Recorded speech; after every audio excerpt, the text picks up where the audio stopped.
Okay आज के lecture में जो हमने टॉपिक डिस्कस करना है वो है बाइंडिंग एनर्जी। बुक का पेज नंबर अगर आप लोग देखना चाहें तो बुक पेज का नंबर है पेज नंबर 50। ठीक है, बाइंडिंग एनर्जी इसके नेम से ही पता चल रहा है ये ऐसी एनर्जी है जो कि क्या करती है, बाइंड करती है। ठीक है, तो ये चीज़ आप लोग माइंड में रखें कि किसी भी चीज़ को बाइंड करने के लिए जितनी एनर्जी रिक्वायर्ड होती है उतनी ही एनर्जी उन पार्टिकल्स को या जो भी चीज़ हो सेपरेट करने के लिए भी same amount of energy he required होती है।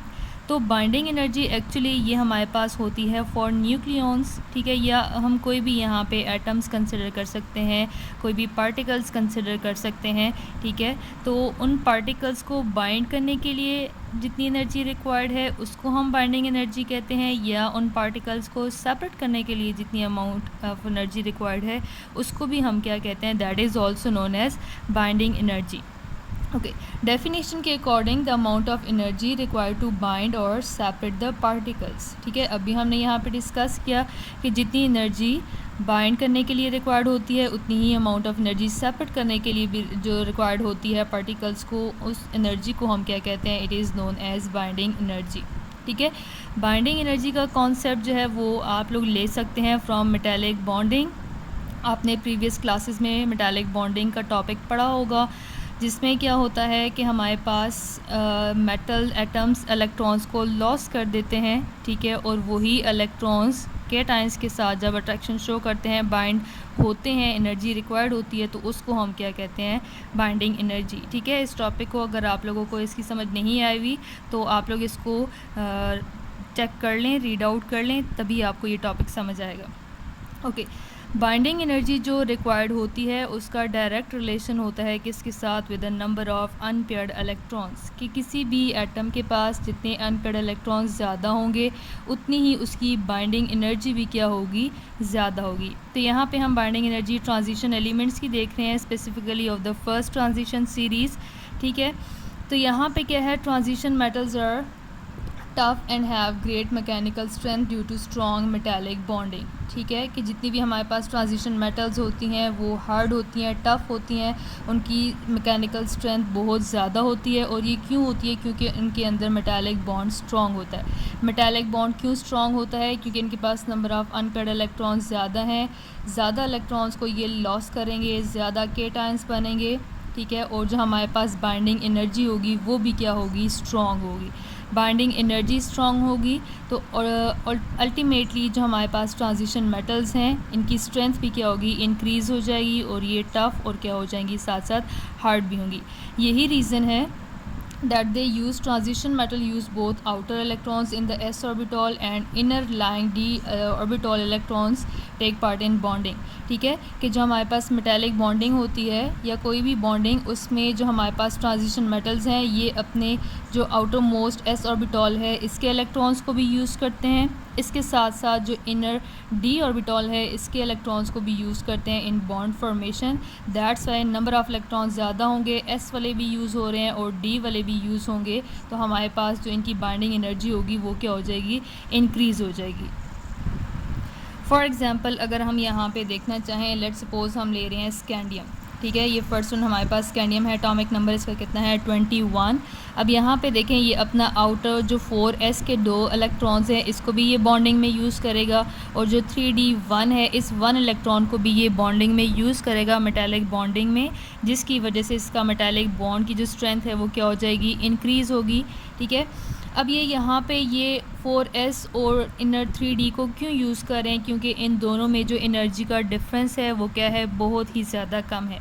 एनर्जी डिफरेंस कम होने की वजह से आउटर इलेक्ट्रॉन्स भी बॉन्ड फॉर्मेशन शो कर सकते हैं, और जो इनर इलेक्ट्रॉन्स हैं वो भी बॉन्ड फॉर्मेशन शो कर सकते हैं।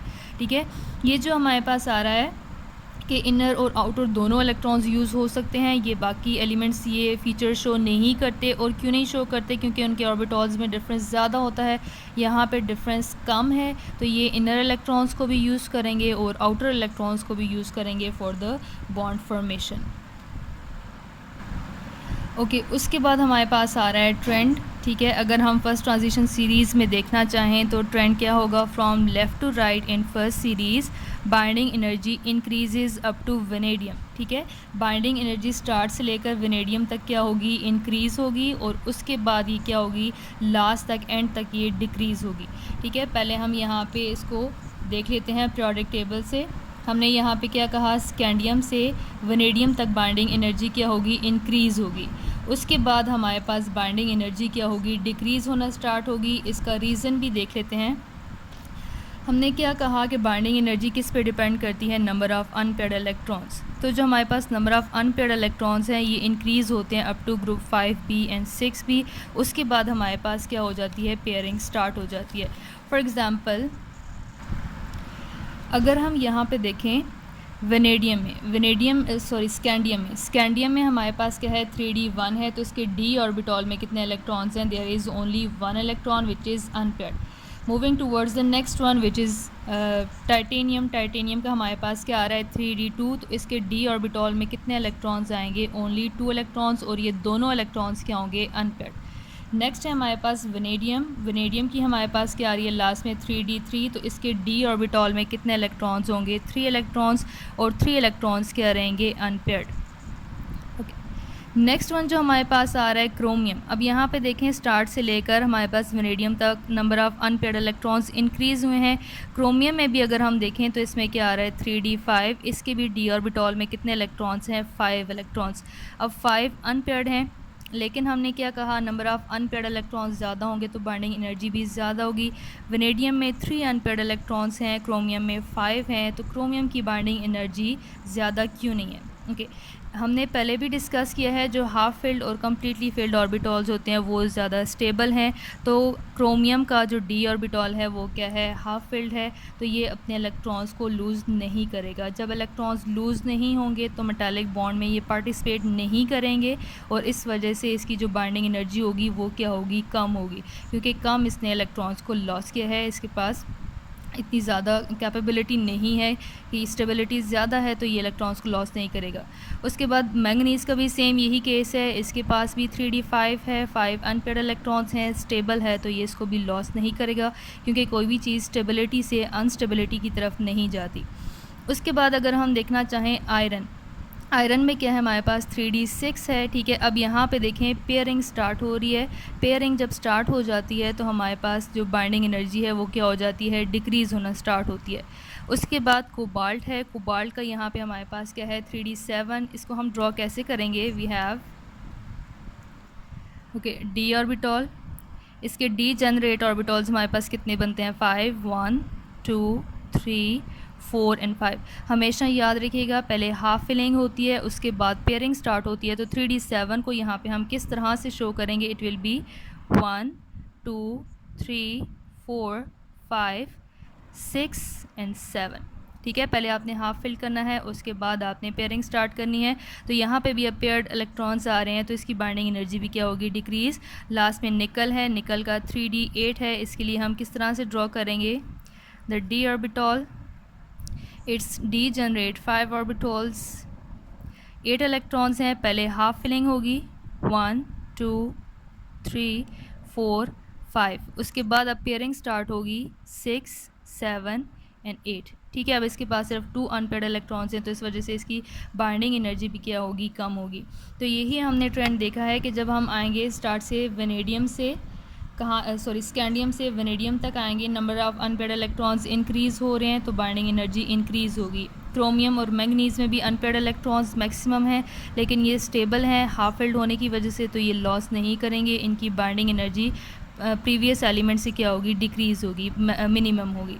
आगे जब हम जाएंगे पेयरिंग स्टार्ट हो रही है तो पेयरिंग की वजह से बाइंडिंग एनर्जी क्या हो जाएगी, डिक्रीज़ हो जाएगी।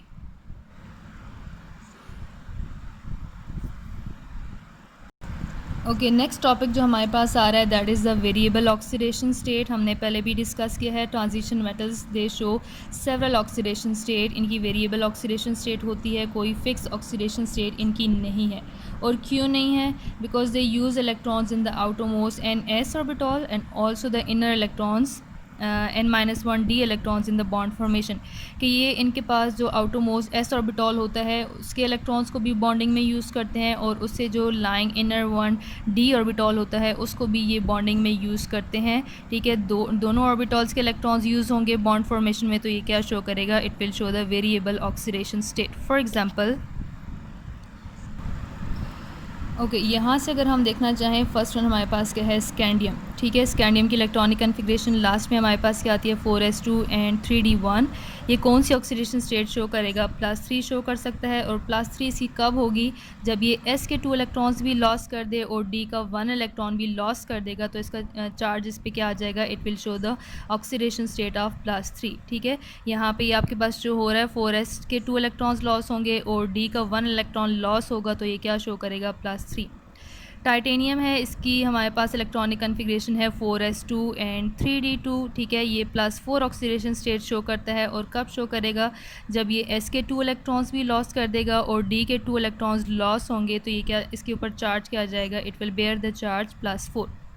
ओके, उसके बाद आ रहा है वेनेडियम। वेनेडियम की इलेक्ट्रॉनिक कन्फिग्रेशन है 4s2 एंड 3d3।